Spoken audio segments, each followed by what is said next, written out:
if you've ever planned a wedding, you know this is no easy task. What should be an exciting time can often turn into a confusing and very stressful situation. So here to talk about some of the must-know wedding etiquette is Christine Chen. She's the president of Global Professional Protocol. Good to see you again, Christine. Nice to see you, Melanie. Well, you're here at the right time of the year because we're coming right into bridal season. Oh, yes. Let's start with the invitations and the proper etiquette there.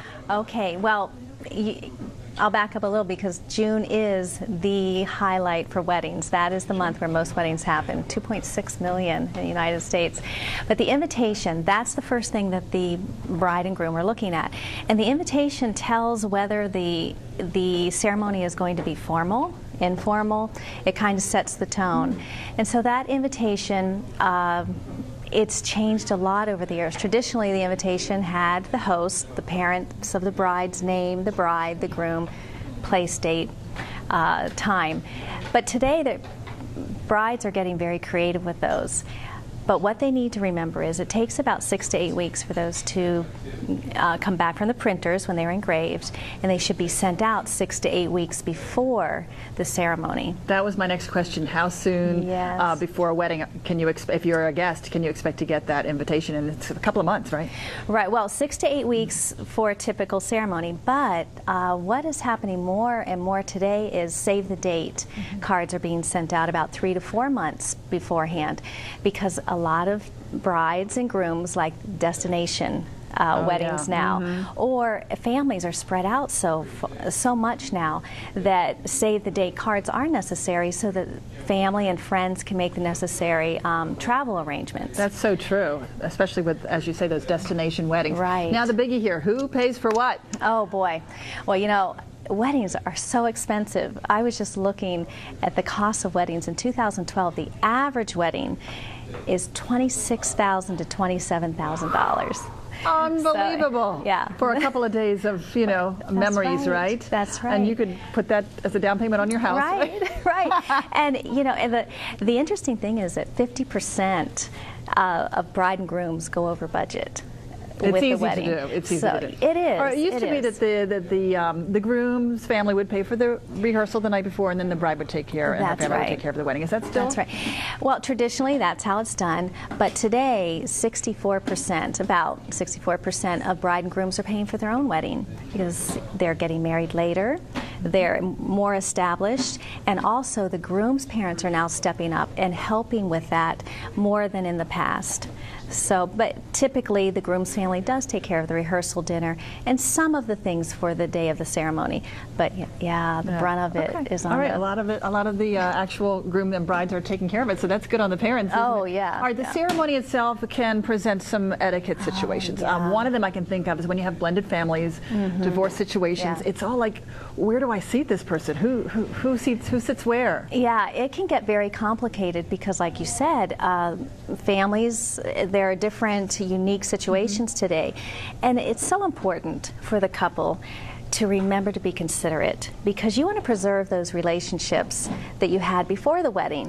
And sometimes tensions are high at weddings, feelings are hurt, so it's very important for them to be conscientious of if maybe a mom and dad aren't speaking, if they're divorced. But the seating is very important for that. Let's say that the parents would like to be seated separately. The mother of the bride always sits in the first pew, the first row, and then immediate family sits behind her, grandparents, aunts, uncles, and then the father of the bride. And if he is remarried or has a guest that he would like to bring, then he would sit there. And then who walks the bride down the aisle in a case where there's a couple of dads? That's right. Well, I was just heard of an instance where a bride said, my stepfather, he was there throughout most of my life, but at the same time, I don't want to leave my dad out. What do I do? So she chose to have both of them walk her down the aisle. Or you can have your biological father do a reading and your stepfather walk you down, or reverse it. It's becoming more and more up to the bride, which she is comfortable with, and then of course maintaining those relationships, making sure that people feel included and respected. All right, another big area is the gifting. Oh, yeah. Talk a little bit about the etiquette regarding wedding gifts. Okay, the gifting. The gift registry or gift request should never be included on the invitation. those can be word of mouth or at the bridal shower. It can be put on the couple's website, because nowadays couples have websites. Yeah, everybody has a website. Yeah, it's really nice. I love looking at the websites, and they're very creative. It's a time to really get to know the couple if you don't know them very well and their attendants.